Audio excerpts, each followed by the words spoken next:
Hey everybody, it's Sambarina again, and I wanted to talk about religious traditions and when as a society, especially in the United States, are we going to draw the line here? I really think a lot of good points have been brought up about the ridiculous nature of how religious beliefs are being observed in our governmental policies, including the fact that these policies affect everybody, including the non-religious, secular, like myself. And especially how the candidates for the GOP are just proud to tout the fact that, we are basically showing religious bias in government policymaking. It isn't so much that they're proud of it, it's the fact that in reality it is occurring in our government policies. I mean, you had some Torum insisting that abortion is only legal because the Supreme Court said so, but the Bible clearly states, oh, this makes my brain hurt. The Bible doesn't actually state that it's illegal to abort a child. That's what's really funny about that fact, because from the 1600s to the 1900s, abortion was actually pretty much an open, accepted thing in colonial society. You didn't make a big, haha, I went and got an abortion notice to everybody, but you could go and obtain one as necessary. But he's sitting there going on about how it's only legal because the Supreme Court made it so. And last I checked, that the Supreme Court interprets the law and rules accordingly. They didn't make the law. They just interpreted the law. And they decided that abortions are not illegal. And to their credit, they did put limits on abortion. And I really do not have an issue with limits. I'm not religious, as I said. I'm very much an atheist. I do believe life is precious to some extent. I do have a moral compass. I don't think aborting a child that is viable outside the womb is fair. That's disgusting. I don't agree with that either. Unless, somehow the person did not know they were pregnant, and it is possible. I know there's some women out there who go, how do you not know? It is possible to not know you're pregnant, especially if you have fibroids. So get an education. But I think Santorum's pretty much a nut job. I mean, he would rather I stay at home in the kitchen and cook meals and breed without any restraint, regardless of the financial, let alone physical stress it would put on me as a person. I mean, it's like, geez, what are these voters coming to? Especially in Minnesota and Missouri. You people have lost your mind. And then you have the religious traditions of mutilating our children, via circumcision. And I am including females in the United States. It does happen. And it's all under religious pretext. I mean, I was reading through in 10 different countries, including the UK, France, United States, Germany, Sweden, Australia, New Zealand. Very, very, these are not third world countries. These are up there with the rest of us. They even agree circumcision is not necessary. But I will have to admit, out of those 10 countries that I read about, 3 of them, including the United States and the UK, were too scared to have some balls put on the line and say, hey, this isn't necessary, which they do say. But they go, we're not going to tell you what to do. We don't want to infringe on your beliefs and your rights. And that's just like, what the hell does that tell you? What happened to protecting our children? And I'm sorry, I find that circumcision 9 times out of the 10 is forcing your belief system on your child. That is not a freedom of religion. You are forcing it on them without a choice because they're a minor. You're making a decision in their best interest spiritually. But you're not thinking about who they are as the individual when they are grown and what they might possibly want to believe. And believe me, a lot of kids nowadays, they rebel. And they're going to continue to do so. So anyway, my idea is, why don't you just let them decide for themselves what they want to believe? I mean, I know it's impossible to create an environment that is completely devoid of your influence on your child's persona. I get that. But I don't see why you can't foster an environment of open opinion in practice. Who am I to tell my son that I had their foreskins chopped off because that's what everyone else was doing, or that's what my personal cultural belief was? How does that make it right? I still don't understand that. To mutilate their bodies in the name of what I personally believe in, I don't think so. How about if I let a mole literally suck the blood off the tip of a newly forced wound, on their penis, all in the name of God? And people, that happens every day to an infant somewhere. And that's a whole nother video I will get into.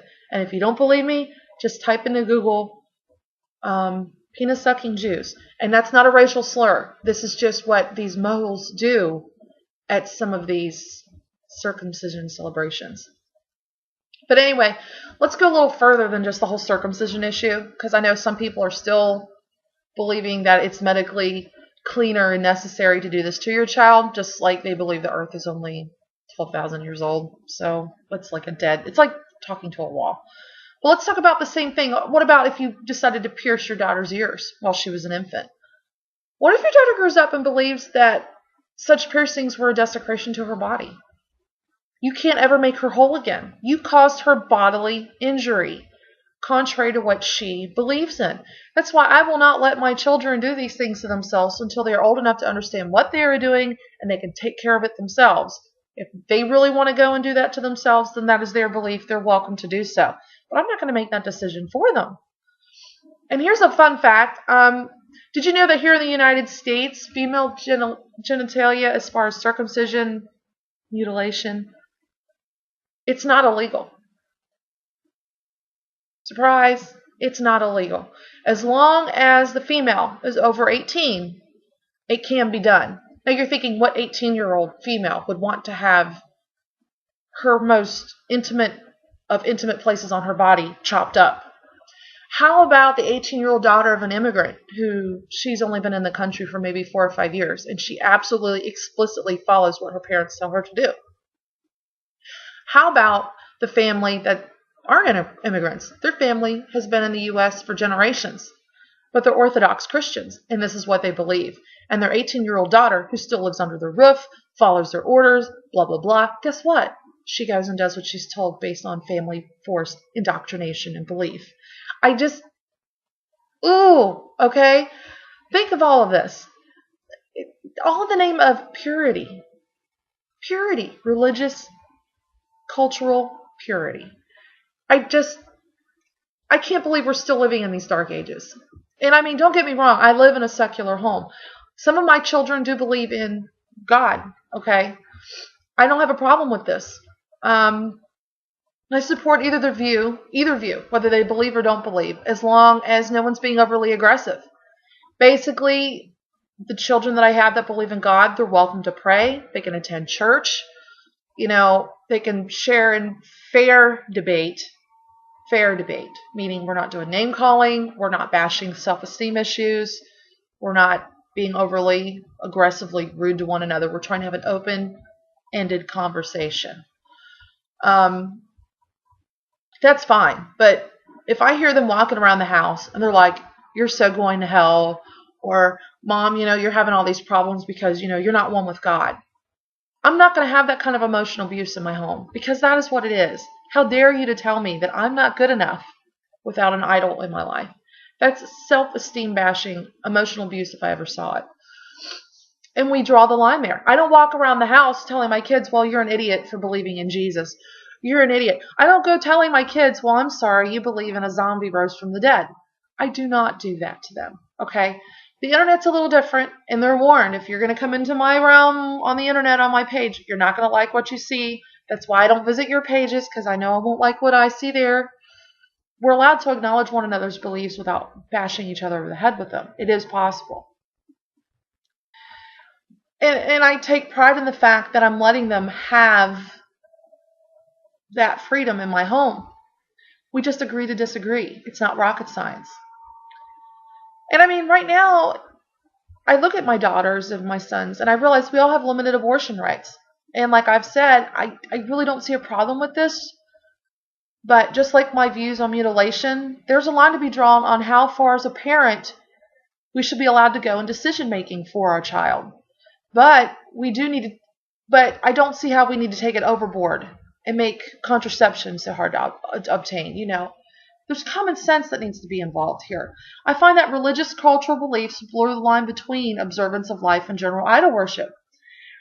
I understand that many feel life is sacred in all its forms, including as just the ingredients of egg and sperm, but that's not a universally accepted belief. And I just think when you have a line of belief coming about contraception that's so culturally and religiously ingrained, I don't think it has a place in a government, especially one that governs an entire nation that doesn't even follow the same belief system to begin with. We're a nation of many beliefs. We can't impose these things on people federally. Now, I say if you really just have to go there, leave it to the states to decide. And then they can reap the consequences when a large majority of their residents, they're going to move to a different state that's more ideologically in line with what their own beliefs are. I mean, ultimately, it'll be a losing battle for this whole religious takeover on a state level. And I know that's why right now I'm being federally bullied, not state level. If everything was state level, life would be easier because, I'm sorry, y'all would lose. The Bible Belt would again be poorer than like places like New York, Washington State. It would be a beautiful thing because then maybe it would help show that just because we have beliefs doesn't even need to impose them. And when you impose them, this is what happens. Your state goes into an absolute famine, dry spell. I mean, you're not going to get anything out of it. Ohio sure as hell not doing very good. But that's my thought. I mean, I know it was kind of random today. It was hard to keep on one line with it. But I just think that there's a point that we have to draw the line with religious practices, observances, beliefs, and they do not belong in government federally. And I think that if we let people experiment with putting their beliefs in the state level of government, and they have in some states, and they're finding that they're losing, like the Personhood Act. Every state they put it on the ballot for.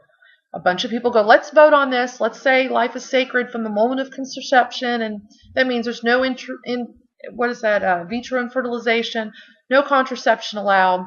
Hell, they probably even disallow rubbers, for Christ's sake. And you know what? In all of those states that were very, very Bible Belt, the Personhood Act failed every time because people do have enough sense to say, hey, these are personal beliefs. We can't dictate this to everybody. It's just not right.